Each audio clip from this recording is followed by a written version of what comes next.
Hi everyone, good afternoon or good evening as the case may be. I welcome you all to today's live coding session, and today we'll be talking about Matpotlb, a library that we use for making plots and analysis on Python. So in the series of this live coding session, we have treated two modules previously. The first was NumPy. NumPy is numerical Python used for numerical calculations and the likes. And last week we spoke about pandas, and pandas is used for creating tabular data, storing tabular data in a format where it is easy to understand and where people can use. So before I go into Matplotlib proper today, I just want to think we did not finish um the pandas yesterday, the last live coding session. So I just want to briefly go through. I think this is where I stopped. Yes. So I just want to briefly go through the Please other sections. zoom in. We can't see it well, please. Okay. Is it better now? Yes, it's a Is it bit better better. now? Yeah. Yes. Yeah. So we stopped here where I was talking about how we can get null files with how we can get the number of columns that have a null value with this function. So as I stated the last time, anytime you have a data set with pandas or numpy, the first thing you have to do, there are like three standard techniques that people must perform. So the first is always this df.info. So df.info gives us a brief summary about every column that is contained in the data set. For example, for this data frame, let me try and see. I think we read the data set in as a file. Let me try and see if I can get that file.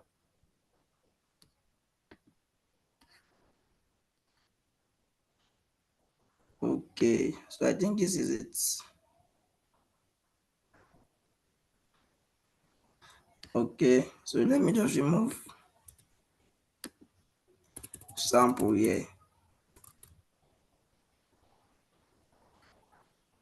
Oh, okay, I've not imported pandas, so let me put a code here.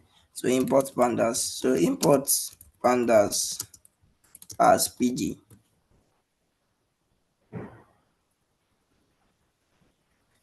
Okay, now we have imported pandas.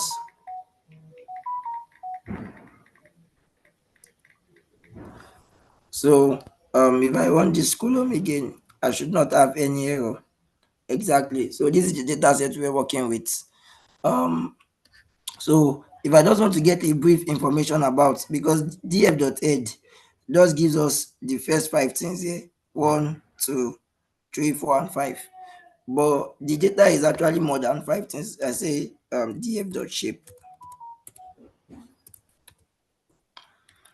So with df.shape, we can see that the total number of rows in this data set is 16, and the number of columns are 7. And if we count this number of columns here, 1, 2, 3, 4, 5, 6, 7, we have what? 7 columns. So one of the first things just to understand what is happening in the data set is to just run these particular functions.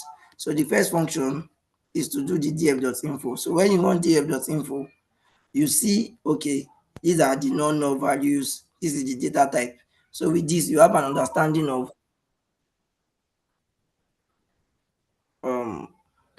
can you guys hear me? I think I was lost for a while or something. Yeah, we can Yes, hear we Yes, you. can sir, we hear can you. hear you. All right, thank you. Nathan, your hand is raised up. Is there anything you want to say before I continue? Okay, Yes, please. I David wanted has. to confirm. No, it wasn't. I wanted to confirm this format. I'm sorry, I'm joining for the first time. I had issues with my system, so I just fixed it. So, this format is it the same thing with Jupyter? Sorry. Like this template format that runs on Colab, is it the same thing with Jupyter? Yeah, sure. Collab is just like a Jupyter notebook, but on another environment. So Jupyter notebook, Collab, yeah, they all work the same way. Okay, thank you. Yeah, sure. Okay, so like I've said, so when you run the df.info, the df.info shows us a brief information about what is contained in the data set. So imagine in a scenario where we had more than 7 columns. So if we had up to like 30 or 45, so rather than trying to view it this way, where the columns will just show, and with even with pandas, in our next type session, we work with the data set that has a lot of columns. So when you are working with pandas, when the let me try and see if I just do df, I want to see if it will showcase that stuff. Okay, because of the data set is small, it's showing everything.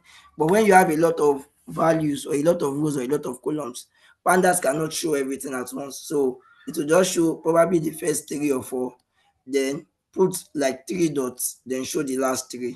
So for you to be able to see everything, you have to do like the df.info so that you'll be able to view all of the information about the data. So at least now I know that we have a name, city, salary, gender, blah, blah, blah.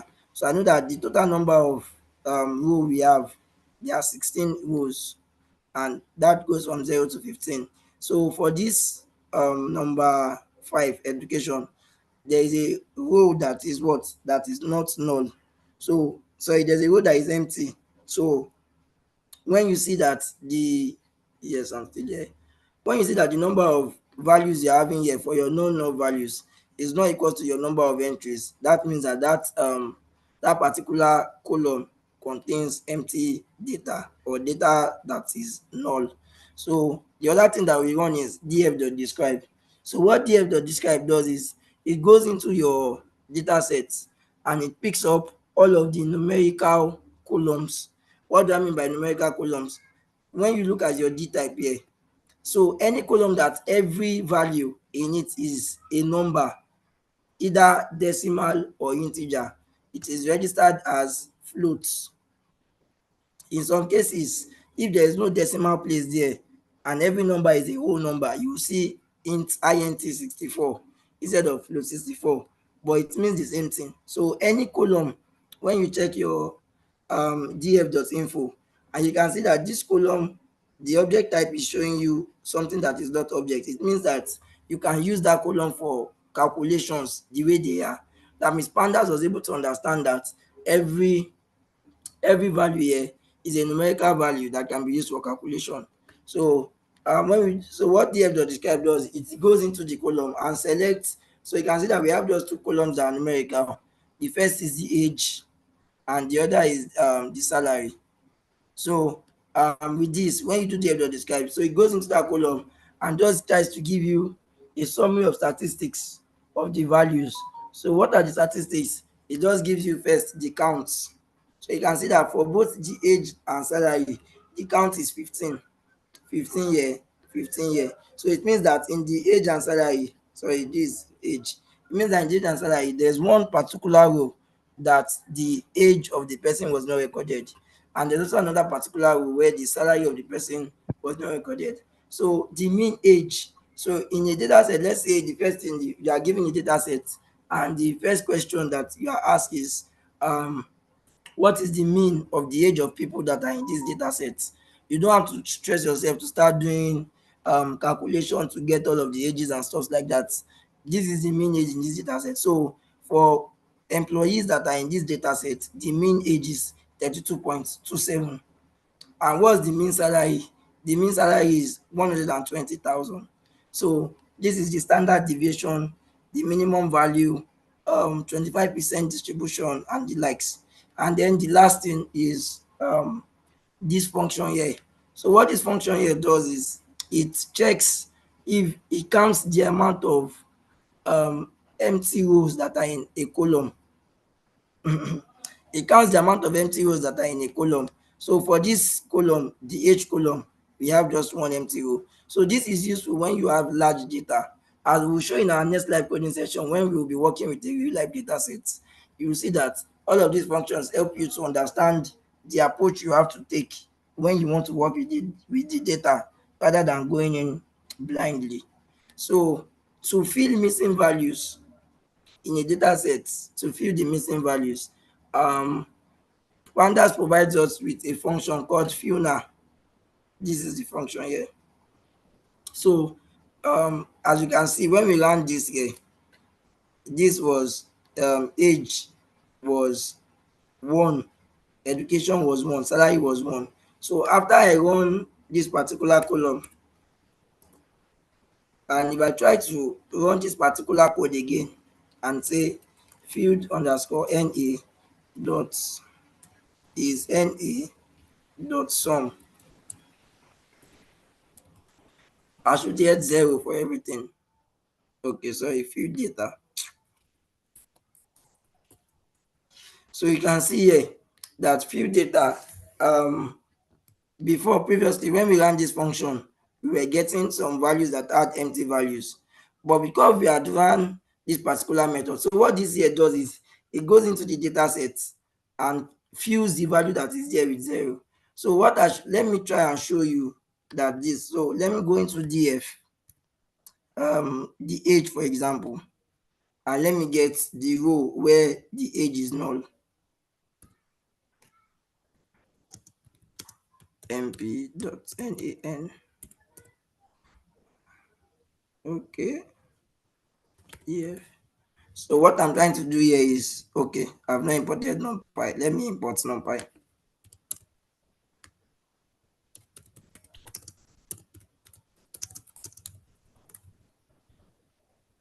Okay, so now what I'm trying to do here is I'm trying to get the row where this particular age value is empty. Okay, so rather than doing it this way, okay, let me just do it here.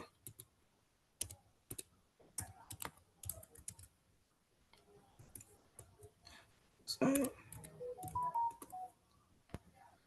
So you can see that the row where the age is null. So what I've just done here is let me try and break it down. Let me remove this here first. When you do this, what this does is when you index a column, because a column will have a corresponding value in every row. So when you index the name of a column, try to get that particular column, and you run this .isNa function. What it does is it goes through every row and selects if it is true or false. So in the first row, is the age value null? That is false. So that's why it's here. In the second row, is the age value false?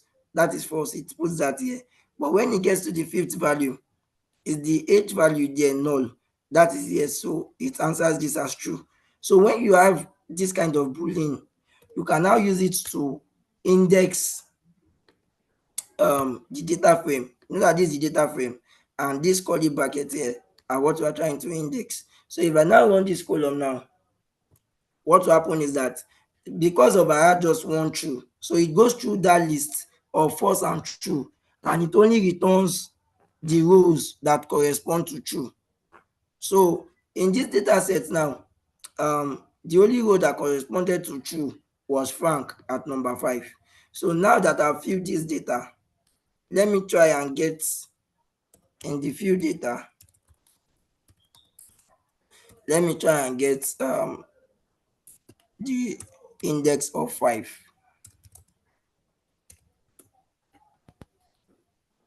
So you can see now that you can see here that for this index of 5 now, the age of Frank is what? 0. Meanwhile, if I do df iloc 5, you see that the age of Frank here is going to be null.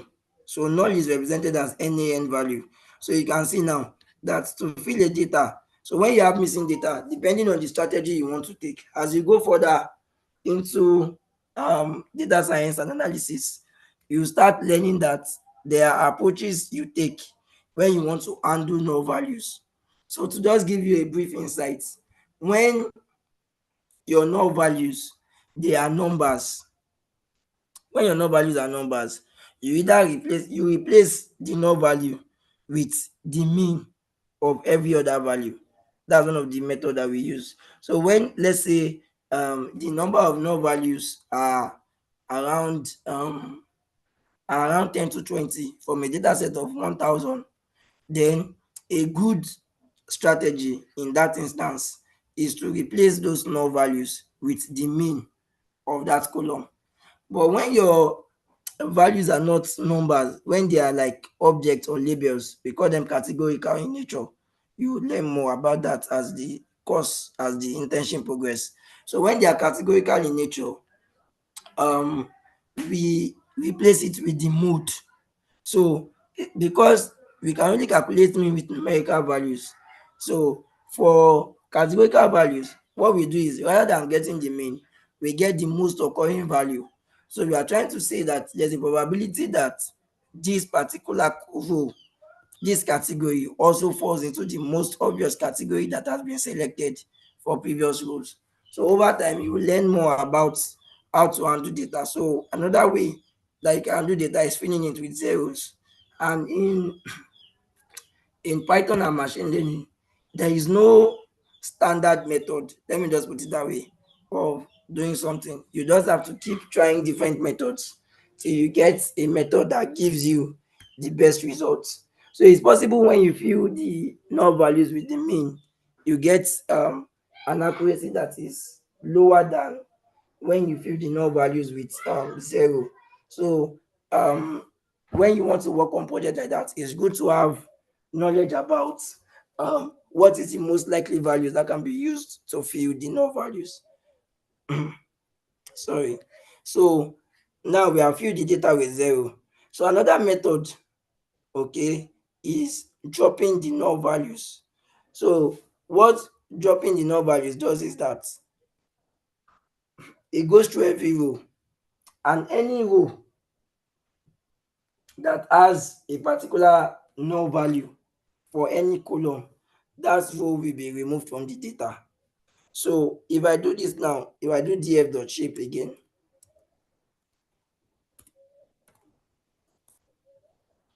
so you can see that the number of rows we have is 16. So now let us run this.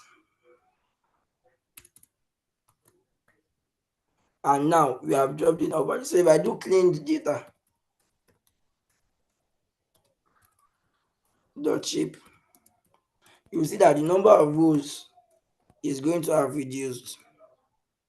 So you can see that now we have 13 rows. So what dropping them does is, the most times when you have a data set where the number of null values are very, very small, like it's not it will not affect, because the more data you have, the more confident you are in the result of your model. The more data you have, the more confident you are in the result of your machine learning model. So therefore, when you see that, let's say you have a data set of 10,000, for example, and then when you drop all the null values, the can you guys hear me? Yes, Yes, sir. I We can. can hear you. Okay, thank you. So when you see that, when you drop all the null values, it does not do much to the size of your data set. So imagine now we had 16 rows, but when we drop all the null values, we are left with 13. It means that just 3 rows were dropped. In that kind of scenario, it is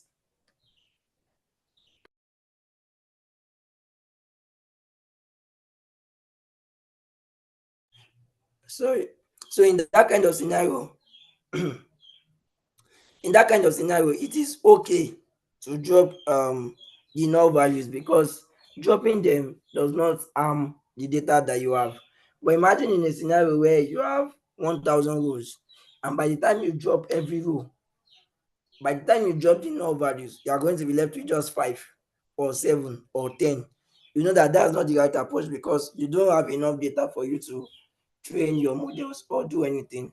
So that's why, based on the results of each method, that's what determines the method that you are going to eventually end up with. And then the last thing we'll be talking about for pandas is time series data. So time series data, like I said last week, is the kind of data set where the data set is time dependent. So there's like there's a factor of time or dates or everything that is dependent heavily on the amount of period that you have. So this is a way to create a time series data. So pandas, because it understands that we have to do a lot of stuff, because in the real world you mostly want to see how things are performing over time. Like, for example, the weather, you want to know what has been happening to the weather over time, or somebody is making profit or losses, you want to know that over time, has the person been making profits or the person been making losses. Or in a football team or a football league, for example, you want to confirm that as the years goes by, are there more goals being scored or there are lesser goals being scored? So all of these, most of the variables that we have to work with in a real world scenario, most of the variables that we have to work with in a real world scenario, they are heavily dependent on time. So we need to have a way to manipulate time for us to be able to view all of this analysis effectively. So what this code here does is, it was provided by pandas. Let me move this one here. So this here was provided to us by pandas for a way to create a time.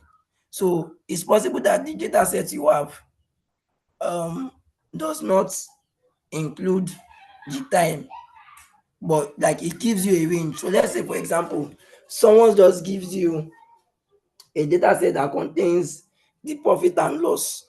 So when they were measuring all of the profit and losses, they did not take account of the actual dates that they were taking those amounts, but they know that the data frame starts from so and so day and it ends on so and so day, and the interval between each data, each row, is equal to 1 day. So this is a way where you can manually create a data range.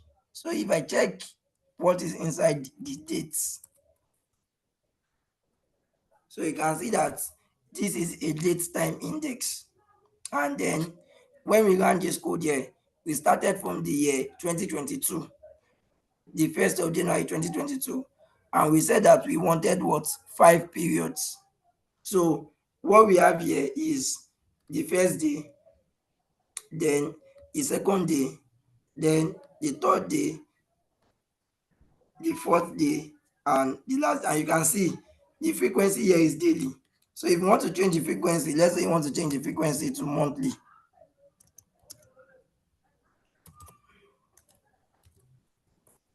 So if you do this and you check the dates, you will see that now, instead of going by each day, now this is going by each month. So this date here is 31st of January, and then the next one ends on 28th of February.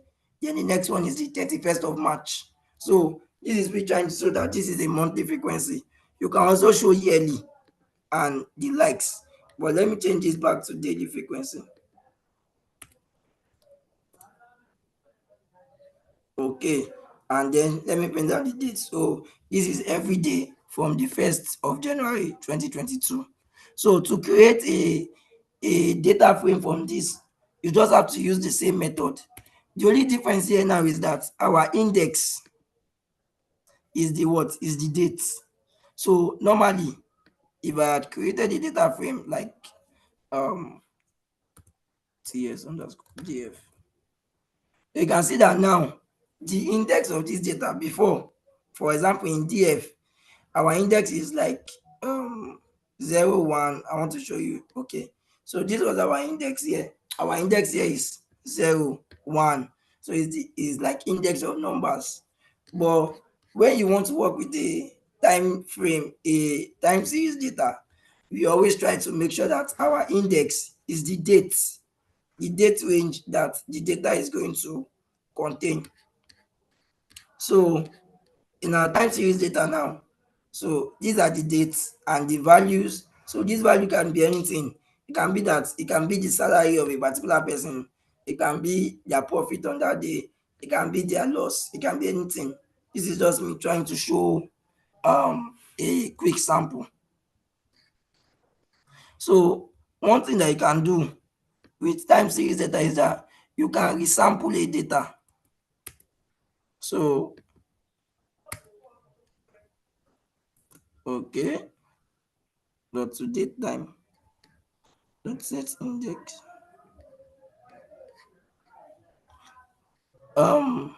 So you can resample a data to like try and change the period that the data set is going to contain. So let me say here now, we have a time series data already. Let me try and do this first. So yeah, from our data frame that we had previously. So let me just separate them so you can see the codes. But our data frame did not contain date, did it? Okay, it did. I think this is it here. So exactly. So in our data frame, we had the dates contained, the date and the age of each employee. So now we can see that our data set started from the 1st of January 2021, blah blah blah. So the first thing that we want to do, if I go back here now and check df.info, you can see that the date is an object, is not in date time. So when you want to work with dates, it is always good to convert your date from objects to date time before you can start calculation. Because if your date is still in objects, it means that pandas is seeing your date as strings instead of seeing it as a date. So you cannot perform all of these actions that we want to perform. So the best thing is always good that you convert any date you have in your data set, you convert it to what? To date time. So to convert a data set that you have in object already to date time, you need to use this function. So what I'm doing here is I'm just calling out all of the dates in my data frame. Okay, sorry. So these are all of the dates in my data frame. So all of these dates, I want to convert it to what? To date time object. So if I come here now and do pd dot to numeric, sorry, to date time. Okay, and I run this, you can see now that the data type has changed from being objects. It is now in what? It is now in date time. So anytime you have a date column and you want to perform some analysis where you want to be checking things by the dates, it is always the first step you are going to always perform is to convert it from object to date type. So that's what we are doing here. So what we first did is we first selected a subset of our data, and that is what is here. So we selected just the date and the age. So if I come here now and do ts_df, you can see that this is just the date and the age. But here, the date is not yet the index. Let me redo this. So if I do this now, you can see that the date is not yet the index. We still have normal index of 0, 1, 2 to 16. And then the date is a column and the age is a column. So before I set my dates to become the index, I first have to what? Convert that date column to date time. So I'll come here now and run this. So what this is doing here is that it is going to get all of these dates and to convert it to date time and then assign it back to that data frame. So if I come here now, let me run this again just to show you the difference. And I do .info. So you see that here, our date is objects. But after I run here and do this, if I now come here and do the same thing again, cs_df.info, you will see that it has converted from what object to date time. So when you have converted the dates in your data set from object time to date time, that is when you can now start performing time series operation. Sorry. So that is when you can start performing time series operation. So to perform the time series operation, it is always good to, the first thing you do is you set the index of the column to now be the date. So here now you can see that is what you are doing with this. So when you use dot set index and you provide a column name, it will look into that data and try to get a column that corresponds to this value that you provided here and make that now be the index instead of the previous value. So if I do ts underscore df dot info now for the third time, you can see that now we have just one column and our column is just what the h column, but our index has changed from 0 to 16 to what 16th to 1st of January. So blah blah blah.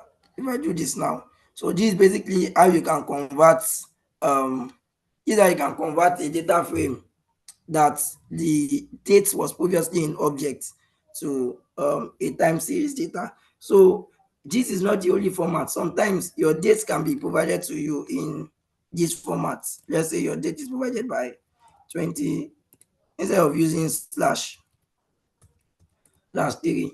So, but no matter what format your date is provided in, as long as it is following the standard of year, month, and day, or day, month, and year, as long as it follows a particular pattern, pandas will always try to read it incorrectly. But pandas also gives us the ability to specify how our data set is structured. So over the next live coding session, we'll see something like that. So the last thing here is we'll try and perform an arithmetic operation with this data set. So if I check, remember now that this data set now, it has just what? The index as the dates, and then the value as the what? As whatever value we are giving it. Okay, so I have to remove this. Let me run this again, because I think this column was not needed. Okay, so this exactly. So now this is our correct data that we want. So let me just do dot head. So you can see the date and then the age of each person. So one thing we can do now is we can try and calculate the difference in age for each person. So if I come here now and say that get the age of everybody minus, and I run this, you can see what is happening. So what is happening is that this here, it is just subtracting the age of each person from itself. If I do, okay, df, sorry, ts,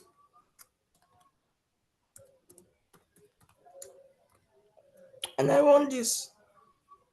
So the age of the first person here is 25, and the age of the second person here is 30, like that. But because I'm just doing the same thing, I'm just subtracting the same thing from each other, you can see that 25 minus 25 is 0. Then, sorry, 25 minus 25 is 0. 30 minus 30 is 0, blah, blah, blah. So basically what it is doing here is that it is subtracting the age of each person from its own age. So I can now provide a particular to this now, just before I run this. let me do this action dot shift. So what the dot shift gives us, and this can only work for a pandas data frame, you can see it shifts the index by the desired number of periods with an optional time frequency. So when the frequency is not passed, it shifts the index without blah blah blah. If frequency is passed, so these are the kinds of things that you can do. So if I provide 1 and enter, so you can see what is happening now is that this data set has shifted the age of each person. You can see before, the age of the first person on the 1st of January 2022 was 25. But now, the age of the first person on the 1st of January 2022 is null. So for each age, for each date here, it moved the data sets by 1 below.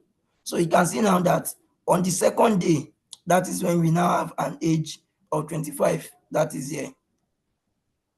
On the third day, previously it was the second day that had an age of 30, but now it is the third day that is having an age of 30.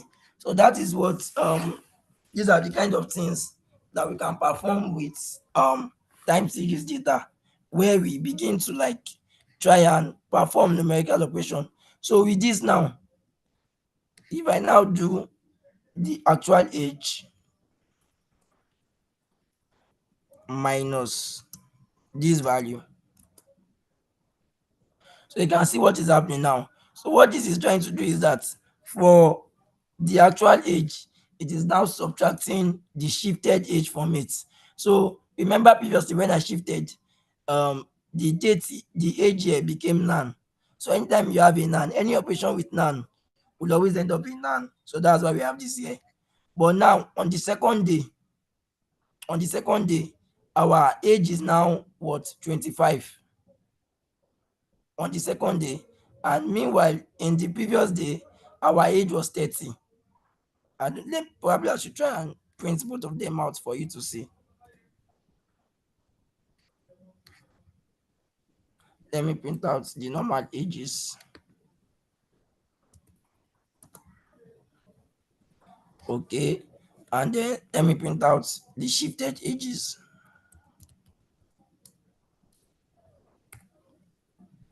Okay, so now you can see. So what this is trying to do is it goes to the first day here and the first day here and tries to subtract the data. So the first day here is 25. The first day here is none. So our answer is going to be what? None. The first day in the normal ages, the second day, sorry, is 30. But now the second day here is what? 25. So 30 minus 25, our answer is 5. For example, here, the 12th day here is 38. And then now the 12th day is now what? 33. So 38 minus 33 for the 12th day is going to be 5. So this is just with shifting the dates. So it is a way for you to just manipulate data. As long as it's a time series data, Pandas provides us with a lot of functions that we can use to manipulate this data the way we like. So that's basically a very, very good short introduction. So if you come back here also, and just like I showed you guys for NumPy, W3 schools, pandas. So you can see that W3 schools also has a tutorial for pandas, just like they do for NumPy.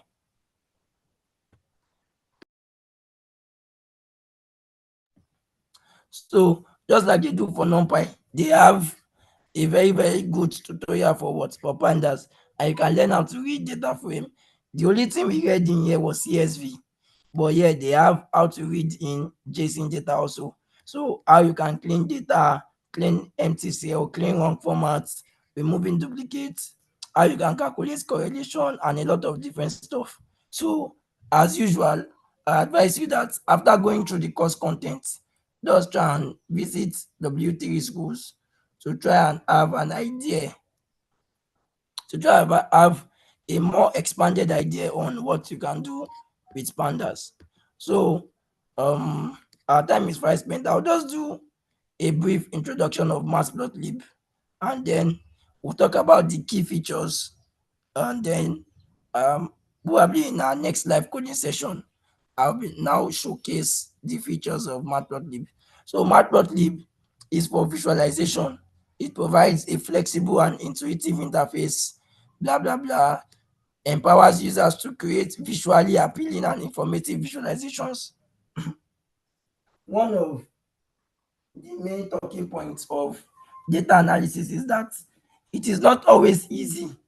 It is not always easy to understand large amount of data, to understand numbers. So an easier way for you to interpret your data is to use plots, because with plotting, it is easily evident to see that, okay, this is the trend, or this is the distribution, or this is the correlation that is existing inside the data. So Matplotlib is one of the best libraries, and there are now more libraries that are being built on Matplotlib to like get us even more visualizations that are stunning. But Matplotlib starts as the basics of everything. So the key features of Matplotlib include: number one, it is very, very simple to make plots. You just have to say plt.plot in the easiest way. Like, making plots using Matplotlib is very, very easy, and you don't have to stress yourself. Once you know how to make one plot, you can modify that to what make other plots. And Matplotlib provides us with a lot of different type of plots: scatter plots, line plots, histogram, box plots, pie charts, violin plots, a lot of different things, even categorical plots. Like, even there's this plot that you can use to show cross data. It also provides us with a form of heat map, a lot of different tools and kind of plotting that we can perform using Matplotlib. And then we can customize most of our plots, like setting the title of the plot, setting the X label, the Y label, sorry, and a lot of different kind of stuff. Like, it's just one of a very, very good tool for every visualization. Even for visualizations that do not use Matplotlib, there will be some actions that you want to perform that the module itself will tell you that you have to refer back to Matplotlib to perform this action. And then with Matplotlib, you can easily save your data.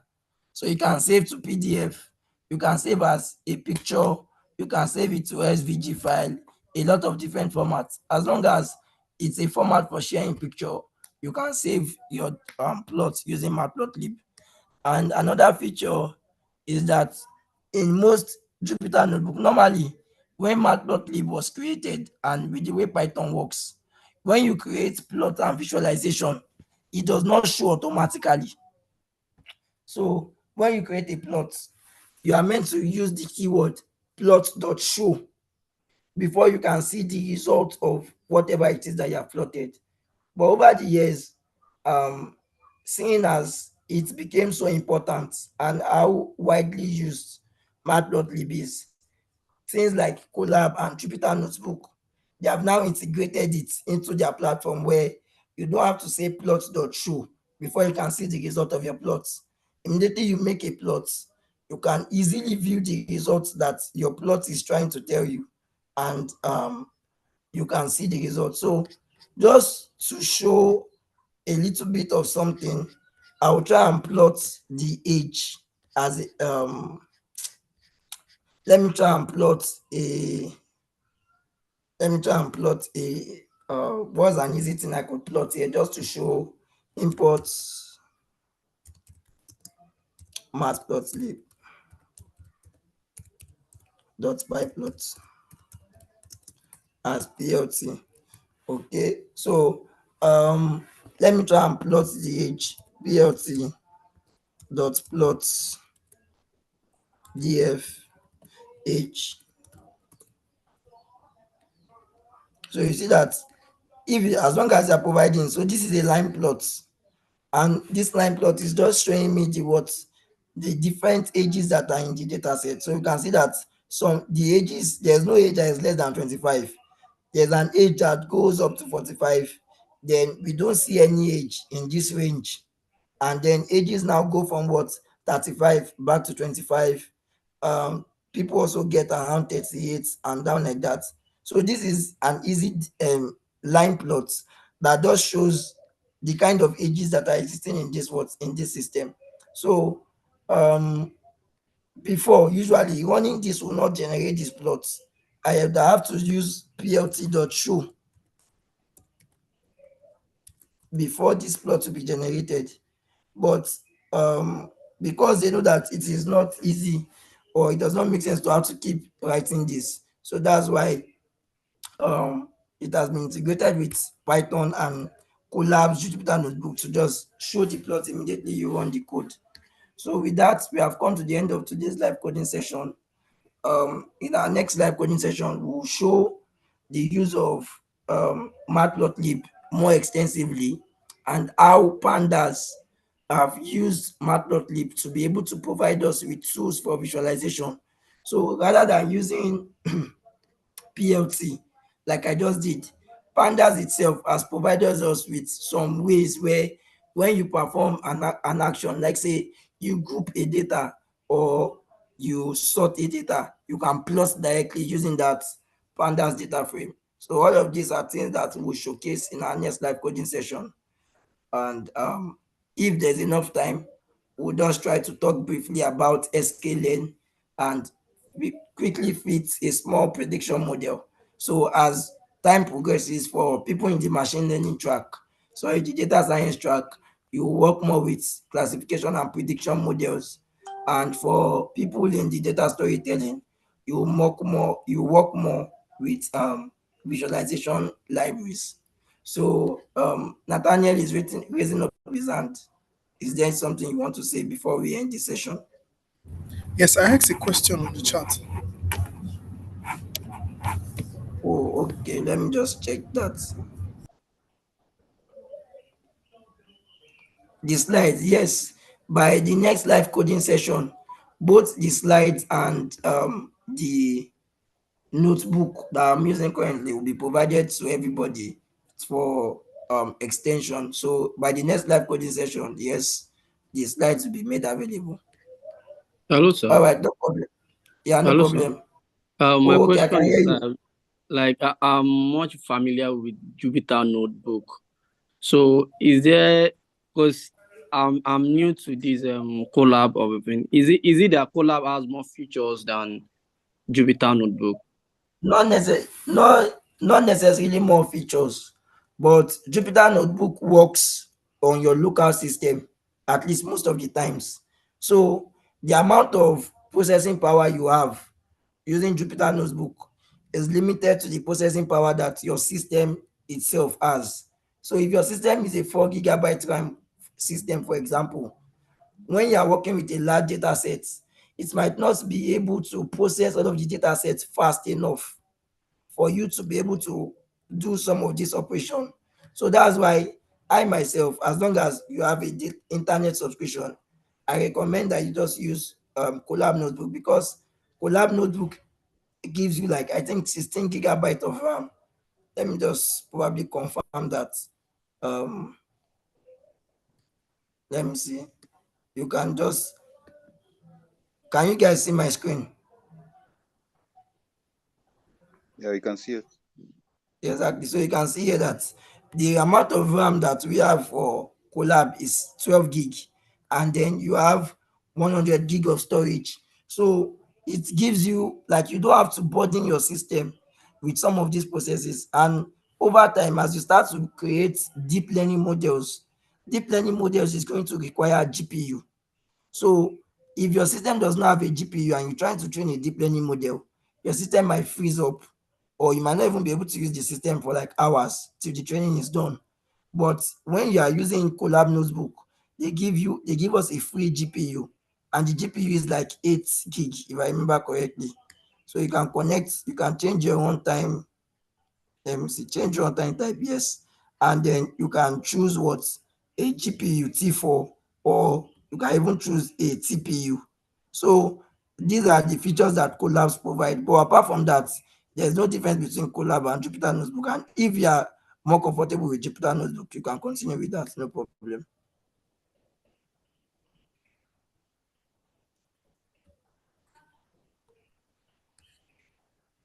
the Latin to read out the CSV file.